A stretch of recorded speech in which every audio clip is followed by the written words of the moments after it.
Linear অবস্থায় না সিজিকে অবস্থায় সূর্যগ্রহণ হয় না চন্দ্রগ্রহণ হয়, এই না আমাদের মনে হয় কনফিউজ আছে, তাই তো।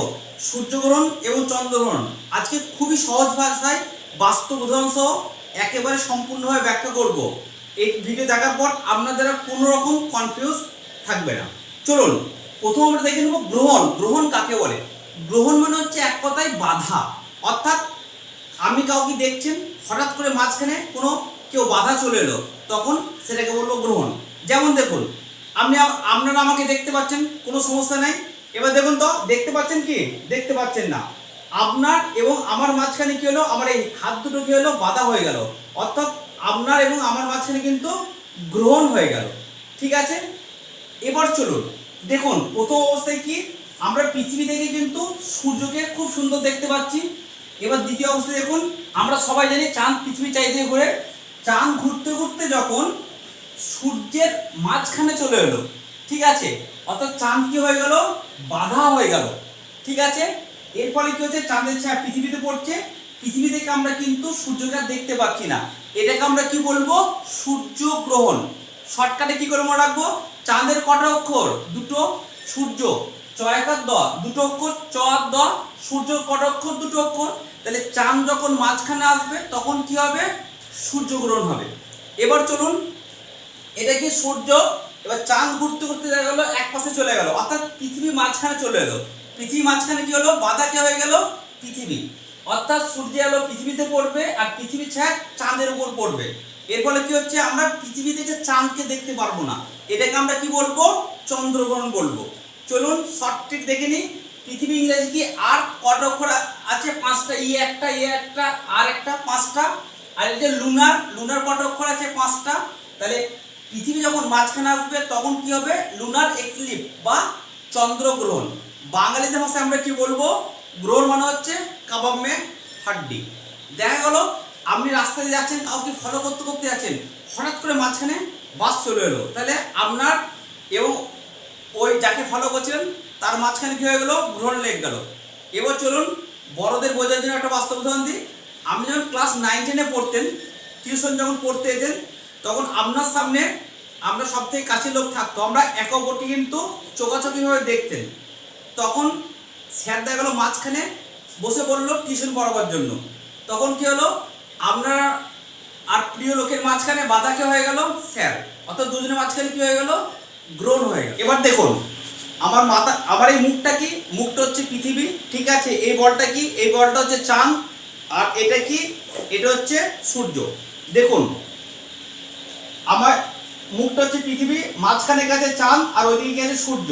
যেহেতু চাঁদটা বাধা হয়ে গেছে, আমি পৃথিবী থেকে গিয়ে সূর্যকে দেখতে পাবো? সূর্য কিন্তু আমি দেখতে পাচ্ছি না। তাহলে এটাকে আমরা কি বলবো?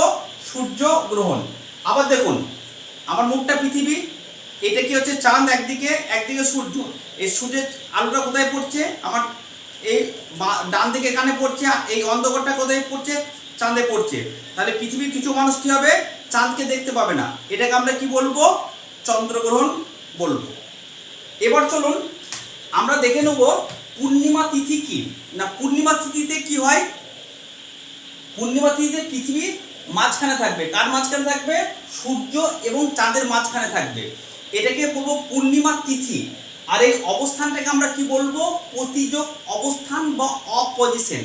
আর পূর্ণিমার সময় কি হয়? আকাশ কিন্তু পরিষ্কার থাকে। এবার চলুন শর্টকাট ট্রিকে আমরা ব্যাপারটা জেনে নিই। মনে হবে প, প মানে হচ্ছে, প থেকে হচ্ছে পূর্ণিমা, প থেকে হচ্ছে পৃথিবী। তাহলে পূর্ণিমার সময় মাঝখানে কে থাকবে? পৃথিবী। প থেকে হচ্ছে পরিষ্কার, আকাশ কেমন থাকবে? পরিষ্কার থাকবে। আর প থেকে হচ্ছে প্রতিযোগ অবস্থা। ঠিক আছে, ইংরেজিতে এটা আমরা কি বলবো? অপজিশন। পূর্ণিমা ইংরেজি কি? Full moon. এবার চলুন অমাবস্যা অর্থাৎ নিউ মুন। এই সময় কি হবে? একদিকে সূর্য থাকবে, মাঝখানে চাঁদ থাকবে, একদিকে পৃথিবী থাকবে। এই অবস্থাটাকে আমরা কি বলবো? সংযোগ অবস্থা বা কনজাংশন। এটা আমরা কি করে মনে রাখবো? অ থেকে হচ্ছে অমাবস্যা, অ থেকে অন্ধকার। তাহলে বলুন অমাবস্যা আকাশ কিরকম থাকবে?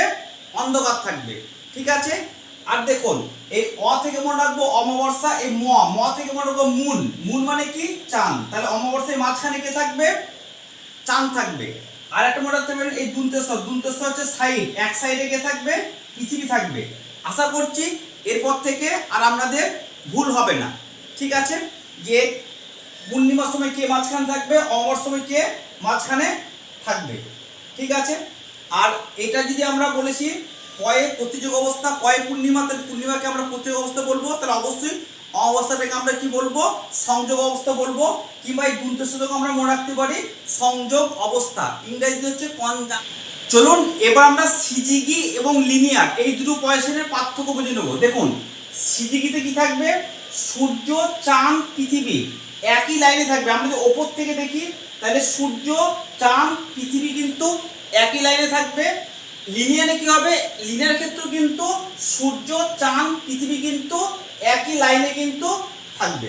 ওকে, এবার দেখুন সিজিগিতে কি হবে, চাঁদ কিন্তু 5 ডিগ্রি একটু ওপর নিচে থাকবে। ঠিক আছে, অর্থাৎ একই সমতলে থাকবে না, ভিন্ন সমতলে থাকবে। তার কারণ কি, তার কারণ হচ্ছে পৃথিবীর কক্ষপথের তুলনায় চাঁদের কক্ষপথ 5 ডিগ্রি বাঁকা থাকে।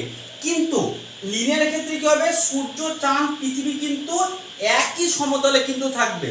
তাহলে এক কথায় যদি বলি, সূর্য পৃথিবী চাঁদ যখন একই লাইনে থাকবে প্লাস একই সমতলে থাকবে, তখন সেটাকে আমরা কি বলবো, লিনিয়ার অবস্থা। আর যখন সূর্য চাঁদ পৃথিবী একই লাইনে থাকবে কিন্তু ভিন্ন সমতলে থাকবে, অর্থাৎ চাঁদ 5 ডিগ্রি একটু উপরে উঠে বা নিচে থাকবে, তখন সেটাকে আমরা কি বলবো, সিজিগি অবস্থা। ঠিক আছে, সিজিগি অবস্থায় কি হবে, পূর্ণিমা হবে কিংবা অমাবস্যা হবে। সিজিগি অবস্থায় কখনো কিন্তু চন্দ্রগ্রহণ বা সূর্যগ্রহণ হবে না না না। সিজিগি অবস্থায় হবে পূর্ণিমা কিংবা অমাবস্যা। আর লিনিয়ার অবস্থায় কি হবে, লিনিয়ার অবস্থায় হবে চন্দ্রগ্রহণ কিংবা সূর্যগ্রহণ। চলুন এবার আমরা বাস্তব উদাহরণ সহকারে ব্যাপারটা একটু বোঝার চেষ্টা করি। দেখুন আমার কি হচ্ছে, আমার মুখটা হচ্ছে পৃথিবী। দেখুন এটা হচ্ছে চাঁদ সূর্য, ওপর থেকে দেখলে কি আছে, একই সমতলে কিন্তু একই লাইনে আছে, প্লাস কিন্তু একই সমতলে আছে। এটাকে আমরা কি বলবো, লিনিয়ার। আচ্ছা এবার দেখুন তো, আমি কিন্তু চাঁদ থেকে একটু উপর দিয়ে উঠিয়ে দিলাম। এখানে কি হচ্ছে দেখুন, ওপর থেকে দেখলে একই লাইনে আছে কিন্তু ভিন্ন সমতলে আছে। চাঁদটা 5 ডিগ্রি ওপরে আছে, কিংবা দেখা গেল একটু নিচে নামিয়ে দিলাম। এটাকে আমরা কি বলবো, এটাকে আমরা বলবো লিনিয়ার। চলুন আর একটা দেখে নিই। দেখুন তো আমাদের কটা বই আছে, আমাদের 3টে বই আছে। প্রথম বইটা আপনারা দেখতে পাচ্ছেন, মাঝখানে দ্বিতীয় আর শেষ বইটাকে আমরা দেখতে পাচ্ছেন না। ওপর থেকে এটা কিন্তু একই লাইনে আছে এবং একই সমতলে আছে। এটাকে আমরা কি বলবো, এটাকে আমরা বলবো লিনিয়ার। এবার চলুন দেখুন তো, মাঝখানে বইটাকে একটু তুলে দিলাম, ওপর থেকে কি হচ্ছে, একই লাইনে আছে কিন্তু এটা ভিন্ন সমতলে আছে। কারণ কি, মাঝখানে বইটা একটু উপরে উঠে আছে। এটাকে আমরা কি বলবো, সিজিগি। এবার চলুন আর একটা উদাহরণ দিই। মনে করুন সামনে একটা ছেলে, সামনে আছে 5 ফুট 2 ইঞ্চি একটা ছেলে আছে, মাঝখানে একটা 5 ফুট 2 ইঞ্চি মেয়েকে আমি দাঁড় করালাম, আবার তার পিছনে একটা 5 ফুট 2 ইঞ্চি ছেলেকে দাঁড় করালাম। আমরা কি হবে, প্রথমে ছেলেটার মুখটাকে দেখতে পাবেন, মাঝখানে মেয়েটার মুখ এবং পিছনে ছেলেটার মুখ দেখতে পাবেন না। অর্থাৎ ওরা একই লাইনে আছে ওপর থেকে দেখলে এবং একই সমতলে আছে। এটাকে আমরা কি বলবো, লিনিয়ার। এবার দেখো মেয়েটাকে হিল তোলা জুতো পরিয়ে দিলাম, তখন কি হবে, মেয়েটা একটু লম্বা হয়ে যাবে। এটাকে আমরা কি বলবো, সিজিকি। একই লাইনে আছে কিন্তু ভিন্ন সমতলে আছে। আর মেয়েটিকে সাধারণত আমরা কার সাথে তুলনা করি, চাঁদের সাথে। চাঁদের কক্ষপথ 5 ডিগ্রি কি হবে, পৃথিবীর কক্ষপথ তুলনায় হেলে থাকবে। আর মেয়েরা সাধারণত হিল তোলা জুতো পরে। আশা করছি আপনারা সিজিগি এবং লিনিয়ার এই দুটো পার্থক্য বুঝে গেছেন। এবার চলুন ফর্মুলা দেখে নেব, কোন ফর্মুলায় চন্দ্রগ্রহণ হবে এবং সূর্যগ্রহণ হবে। দেখুন প্রথম হচ্ছে অপজিশন অবস্থা, অর্থাৎ প্রতিযোগ অবস্থা থাকতে হবে প্লাস সিজিগি থাকবে। প্রতিযোগ অবস্থা প্লাস সিজিগি যখন থাকবে তখন কি হবে, তখন হবে পূর্ণিমা অর্থাৎ ফুলমুন। ঠিক আছে, এটা কিন্তু প্রতি মাসে হবে। এবার দেখুন অপজিশন সিচুয়েশন, অর্থাৎ প্রতিযোগ অবস্থা থাকবে প্লাস লিনিয়ার। প্রতিযোগ অবস্থা প্লাস লিনিয়ার এই দুটো যখন থাকবে তখন কি হবে, চন্দ্রগ্রহণ হবে। ঠিক আছে, এটা কবে হবে, বছরে 2 থেকে 3 বার হবে। এবার চলুন কনজাংশন অবস্থা। অর্থাৎ সংযোগ অবস্থা থাকবে প্লাস সিজিকি, তখন কি হবে অমাবস্যা। প্রতি মাসে কিন্তু এটা হবে আর দেখুন কনজাংশন অবস্থা অর্থাৎ সংযোগ অবস্থা প্লাস লিনিয়ার, এই দুটো যখন একসাথে হবে তখন কি হবে সূর্যগ্রহণ। ঠিক আছে, সোলার এক্লিপস এটা প্রতি বছরে কিন্তু 2 থেকে 3 বার হবে। এরপর আমরা সূর্যগ্রহণের প্রকারভেদ দেখে নেব। সূর্যগ্রহণ 3 প্রকার, একটা হচ্ছে আংশিক সূর্যগ্রহণ, 2 নম্বর হচ্ছে অ্যানুলার সূর্যগ্রহণ বা বলয়গ্রাস, 3 নম্বর হচ্ছে পূর্ণ সূর্যগ্রহণ। আচ্ছা চলুন বুঝিয়ে দিই ব্যাপারটা। মনে করুন আমরা হচ্ছে পৃথিবী, আমি হচ্ছে সূর্য, আমার এই হাতটা হচ্ছে কি, এই হাতটা হচ্ছে চাঁদ। এবার যখন চাঁদ যখন সূর্যের অল্প অংশকে আংশিক অংশকে ঢেকে দেবে এইভাবে, দেখুন আমরা কিন্তু পৃথিবী থেকে সূর্যের অল্প অংশ দেখতে পাচ্ছেন না, বাকি অংশ দেখতে পাচ্ছেন, এটাকে আমরা কি বলবো আংশিক সূর্যগ্রহণ বা পার্সিয়াল সোলার এক্লিপস। এবার চাঁদ যখন সূর্যের মাঝখানটা ঢেকে দেবে এইভাবে, যখন মাঝখানটা ঢেকে দেবে তখন কি হবে সূর্যের চারদিক কিন্তু দেখতে পাওয়া যাবে। ঠিক আছে, এই সময় এবার রিংয়ের মতো বা আগুনের আংটির মতো দেখতে পাওয়া যাবে। দেখুন আমরা কিন্তু আমার মাঝখানে অংশ দেখতে পাচ্ছেন এবং চারিদিকটা দেখতে পাচ্ছেন, এটাকে আমরা কি বলবো অ্যানুলার সোলার এক্লিপস বা বলয়গ্রাস। এবার যখন চাঁদ যখন টোটাল সূর্যটাকে এইভাবে ঢেকে দেবে, তখন দেখুন আমরা পৃথিবী থেকে টোটাল সূর্যটাকে কিন্তু দেখতে পাচ্ছেন না, এটাকে আমরা কি বলবো পূর্ণগ্রাস। এই সময় কি হবে দিনের বেলায় কিন্তু আকাশ পুরো চারদিকটা পুরো কালো অন্ধকার নেমে যাবে, অর্থাৎ রাতের মতো দেখতে লাগবে, এটাকে আমরা কি বলবো পূর্ণ সূর্য গ্রহণ। এবার চলুন আরেকটা উদাহরণ দিই, সেটা হচ্ছে শুভ দৃষ্টির সময়। ঠিক আছে, শুভ দৃষ্টির সময় কি করে, মেয়েরা প্রথমে অল্প পানটা এখানে নেয়, তাহলে এটাকে আমরা তখন কি বলবো আংশিক সূর্যগ্রহণ। মেয়ে যখন পানটা মাঝখানে আনবে, মেয়ের চারিমুখটা দেখা যাবে, তখন সেটাকে আমরা কি বলবো, তখন সেটা বলবো বলয়গ্রাস বা অ্যানুলার সোলার এক্লিপস।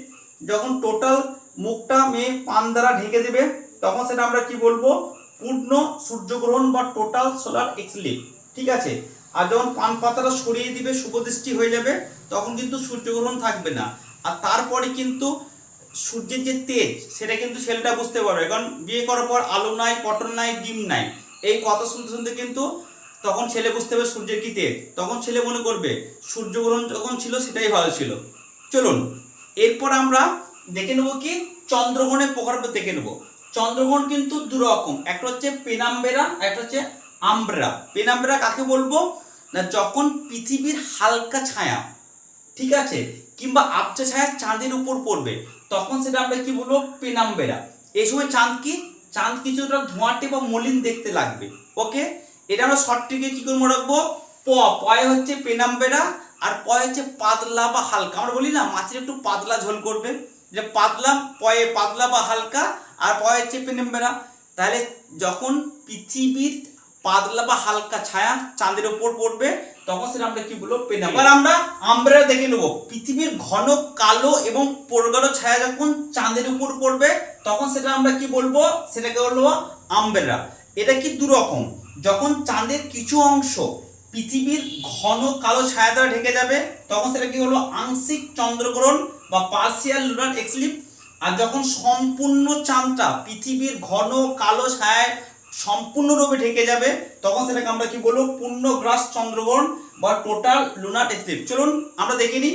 আচ্ছা মনে করুন আমি হচ্ছি চাঁদ, ঠিক আছে, আমরা হচ্ছে কি আমরা হচ্ছে সূর্য। ঠিক আছে, দেখুন এটা হচ্ছে এই ছাতাটা হচ্ছে কি পৃথিবীর ছায়া। ঠিক আছে, দেখুন তো আমরা এখন ঠিকঠাক দেখতে পাচ্ছেন আমাকে।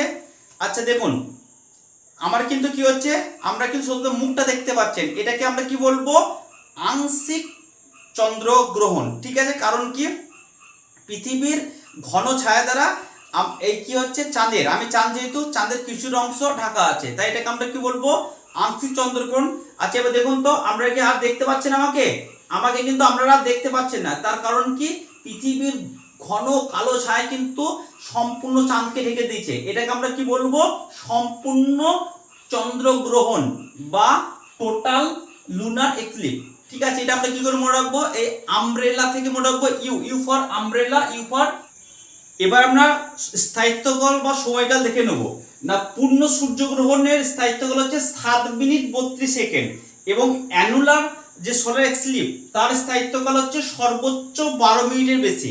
এবার চন্দ্রগ্রহণের ক্ষেত্রে আমরা কি দেখে নেব না পূর্ণগ্রাস চন্দ্রগ্রহণের স্থায়িত্বকাল হচ্ছে 1 ঘন্টা 47 মিনিট বা 107 মিনিট, এবং পার্শিয়াল বা পেনাম্বারার সময়কাল কত 3 ঘন্টা 40 মিনিট থেকে 4 ঘন্টা অর্থাৎ 236 মিনিট। অর্থাৎ আমরা এক কথায় বলতে গেলে সূর্যগ্রহণ কম সময়ে আমরা দেখতে পাই বা কম সময় ধরে স্থায়িত্ব থাকে, এবং চন্দ্রগ্রহণ বেশি সময় ধরে স্থায়িত্ব থাকে। এরপরে চলুন আমরা দেখে নেব সূর্যগ্রহণের সময়কাল বা স্থায়িত্ব কম হয় কেন। তার কারণ কি, চাঁদের আকার ছোট হওয়ার জন্য পৃথিবীর বুকে মাত্র 270 কিমি চওড়া একটা ছায়া সৃষ্টি হয়, এবং সূর্যগ্রহণের সময় চাঁদের ছায়া পৃথিবীর উপর দিয়ে ঘন্টায় 2000 থেকে 8000 কিলোমিটার অতি দ্রুত গতিবেগে ছুটে যায়। তাহলে 1 নাম্বার কি হচ্ছে, এক হচ্ছে ছায়াটি ছোট, এবং 2 নাম্বার অত্যন্ত গতিসম্পন্ন হওয়ার জন্য কি হয়, পৃথিবীর কোনো নির্দিষ্ট স্থানে কয়েক মিনিট অর্থাৎ সর্বোচ্চ 7 মিনিট 36 সেকেন্ড সূর্যগ্রহণ কিন্তু স্থায়ী হয়। এবার আমরা দেখে নেব চন্দ্রগ্রহণ কেন বেশি সময় ধরে স্থায়িত্ব হয়। তার কারণ আমরা সবাই জানি পৃথিবীর আকার চাঁদের থেকে 4 গুণ বড়, তাই এই পৃথিবী শ্রেষ্ঠ এই যে বিশাল যে ছায়া, সেই ছায়াটাকে পার করতে চাঁদের কিন্তু অনেক বেশি সময় লাগে। এবার চলুন আমরা আরেকটা কোশ্চেন দেখে নেব যে কেন বেশি মানুষ একসাথে দীর্ঘ সময় ধরে চন্দ্রগ্রহণ দেখতে পায়। তার কারণ কি, পৃথিবীর অর্ধেক অংশ জুড়ে রাত থাকে, তাই পুরো রাতের অংশের মানুষ একসাথে দীর্ঘ সময় ধরে কিন্তু চন্দ্রগ্রহণ দেখতে পায়। আরেকটা কোশ্চেন জেনে নেব, পৃথিবীর খুব অল্প এলাকায় কয়েক মিনিটের জন্য সূর্যগ্রহণ কেন দেখা যায়। তার কারণ কি, চাঁদের ছায়া পৃথিবীর একটি অত্যন্ত সরু এবং নির্দিষ্ট রেখা বরাবর পড়ে। অর্থাৎ কি, চাঁদের ছায়া কি হয়, পৃথিবীর একটা নির্দিষ্ট জায়গায় খুব সরু এবং ছোট রেখা বরাবর পড়ে, তাই পৃথিবীর খুব অল্প কিছু এলাকার মানুষ মাত্র কয়েক মিনিটের জন্য সূর্যগ্রহণ দেখতে পায়। আশা করছি ভিডিওটা আপনাদের ভালো লাগবে। ভালো লাগলে অবশ্যই লাইক, কমেন্ট এবং শেয়ার করবেন, এবং পরবর্তী কোন টপিক ও ভিডিও চাইছেন আমাকে জানাবেন। Thank you.